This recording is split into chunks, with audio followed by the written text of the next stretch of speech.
Hello and welcome. I'm Joanne Law, Director of Mediation Institute. This presentation is about the Advanced Mediator Accreditation. Under the AMRAS standards, Mediation Institute is a recognised training provider and recognised accreditation provider. The agenda for today is looking at what are these new levels in AMRAS, what's required for Advanced Mediator Accreditation. I'll give you some information about the Practicum course, and if you'd like to complete that with Mediation Institute, how you can register. What is AMRAS? The Australian Mediator and Dispute Resolution Accreditation Standards, AMRAS, replaced the National Mediator Accreditation System, NMAS, on the 1st of July 2025. There has been a transition period over the last year, but the 1st of July is the official start for AMRAS. The only exceptions are people who fit within the transition rules, who've already started their training or accreditation journey under NMAS in the time period permitted. If that applies to you, you'll be able to finish and apply for accreditation and you'll immediately become AMRAS accredited. Here's a brief timeline of the progression of standards in Australia. In the early 2000s, the conversations that had been happening came to a head. I think it was actually at the National Mediation Conference back in those times. There was a recognition that there was a need for standards for mediators to ensure public confidence and quality of practice. There was strong support from the then Attorney General's Department and peak bodies. After a period of time, the National Standards Committee was formed and the National Mediator Accreditation System was developed and launched in 2008.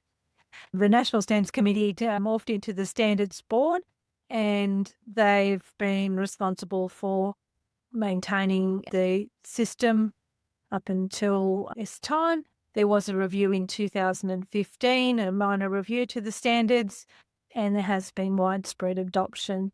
In 2020, a broader review was commissioned, including considerable consultation, comparisons. COVID happened to come along, so it took a little bit longer than had been planned. But eventually, with a great deal of work from the board, the National Mediator and Dispute Resolution Accreditation Standards was developed.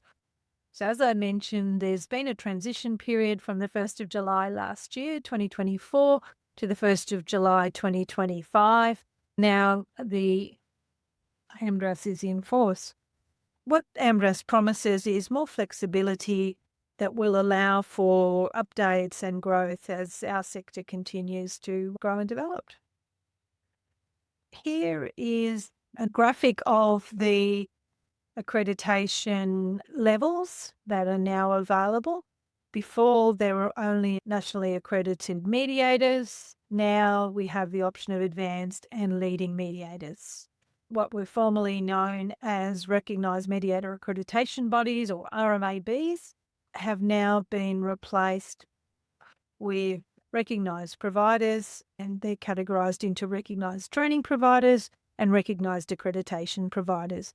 An organisation can be both recognised training provider and recognised accreditation provider, or one or the other. The nationally accredited mediators are now known as Accredited Mediators AMRAS. If you are already accredited, there's nothing you need to do. There's no tests or anything. You're automatically nationally accredited under AMRAS. You just need to meet the renewal requirements under the AMRAS system when your renewal comes due. A reminder for those entering the system, the new mediator accreditation process requires a certificate of training course, which is longer than the previous NMAS course, up to 12 months from that course to complete your certificate of assessment. Really encourage you to do your assessment as soon as you finish your training.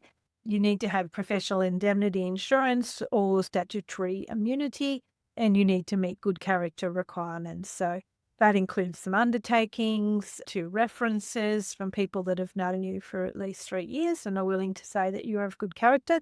And it can't be a mum or your boyfriend. It needs to be someone who's somewhat independent, so not a family member.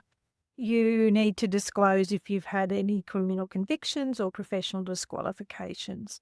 That may not automatically disqualify you, but it's really important that you do disclose. And then you become an accredited mediator, and you apply for that through a recognised accreditation provider. Now, the Advanced Mediator accreditation process, you need to be nationally accredited for 4 years. That's 2 renewal cycles, and you need to have at least 150 hours of mediation experience. Then you're able to enrol in the Practicum certificate, and you can complete the Practicum certificate and then apply for advanced accreditation. If you're due for renewal at the time that you're applying, then you need to meet the normal insurance disclosure, professional development and practice hour requirements. The standards require that you apply for Advanced Mediator accreditation within 12 months of receiving your Practicum certificate. Now, the standards say that you have to wait till your next renewal. Under the transition rules, until the end of 2025, you'll be able to be advanced mediator immediately upon applying to your recognised accreditation provider. It's likely that will be updated in the standards so that you don't have to wait for your next renewal. Let's have a look at what is required for the Practicum. It needs to be provided by a recognised training provider, and it is in a workshop format, so a minimum of 12 hours duration of a workshopping bit. There might be some extra time that you need to spend to prepare and put in your written assessment. It needs to be led by an experienced principal trainer. So that means they need to have at least 150 hours of practice and 150 hours of training experience and need to be nationally accredited for at least 8 years. The focus is on practical skills, self-reflection, and collegiate discussion around case studies. It is designed to advance your skills, practice, and theoretical understanding. The constructive critical feedback from the facilitators and the other participants will help with insights into other ways that you might have dealt with a particular case that you're providing an example. There may be insights around diversity and inclusion and other areas that come from the richness of the training group. We're really excited about this course. I think it's going to be great. So what is required, or what are we offering, Mediation Institute offering in terms of the Practicum course? So what we've got planned is really 3 options. In person, if you can get to an in-person one, I think that's going to be fabulous, but we understand that not everyone can because of many reasons. So we will also be offering an online option. And if you're in an organisation where you have, let's say, 6 or more people who are either in your organisation or nearby friends, and you'd like to host a workshop in-house, then that's something we can arrange as well. We'll be able to tailor that to your needs. So 3 options there. A little recap of how the program runs or the overall requirements for the Practicum. So with the in-person ones at the moment, what we've scheduled is for our first one is a 2-day weekend workshop. With the online, we're thinking we'll do 4 3-hour sessions for the online one. So that'll allow 2 or 3 case presentations, discussions, and reflection on some of the series, and so on in each session. The workshop format, the 2-day weekend is one of the options. Our first online one, we're planning to be 4 3-hour sessions. The duration of the 12 hours needs to be across 1 or 2 months. There is a time limit, so you can't just do an hour a month over 12 months and have that considered to be a Practicum. It needs to be more intensive than that. The group size, maximum of 18, minimum of 6. We don't expect that we'd have 18 in a group, and if we did, then we'd break that up with multiple facilitators. The delivery mode, it'll be live video meetings or in person. We will be using the learning management system to coordinate and support the connection of practice to theory. And our facilitators are wonderfully experienced, well in excess of the minimum requirements. Their first in-person practicum that we'll be running is July 2025. If you're watching this recording and it's already past July, please visit our website to find out when the next ones are on. The registration and fees are all clearly explained on the website. It's mediationinstitute.edu.au/practicum for all the current information. What we're doing is we're asking for expressions of interest for other in-person workshops, and we'll pull those together based on having enough students who are interested. Once it becomes, I suppose, business as usual, then we'll probably just put out a schedule. If you haven't already done so, the AMRAS website has all of the information available in the standards and the guides and the other forms there.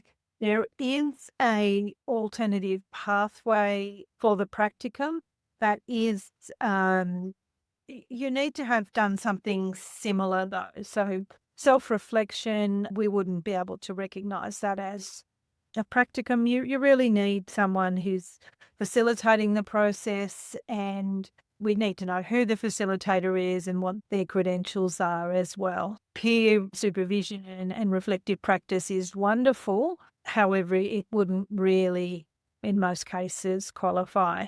But if you think what you've been doing would, then please get in touch and we can evaluate that for you. Once you've completed your practicum, or if you've been successful in a alternative pathways application, then you can apply to upgrade your membership from Accredited Mediator to Advanced Mediator through the MI Members portal.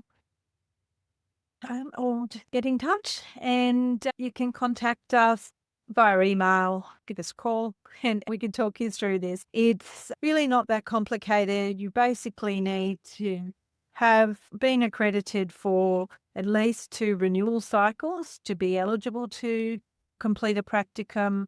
You need to have experience, so provide some sort of evidence of your experience, that you haven't just served the time and not been mediating. Then you'd be eligible, complete the practicum, and then you'll be able to apply for the Advanced Mediator Accreditation.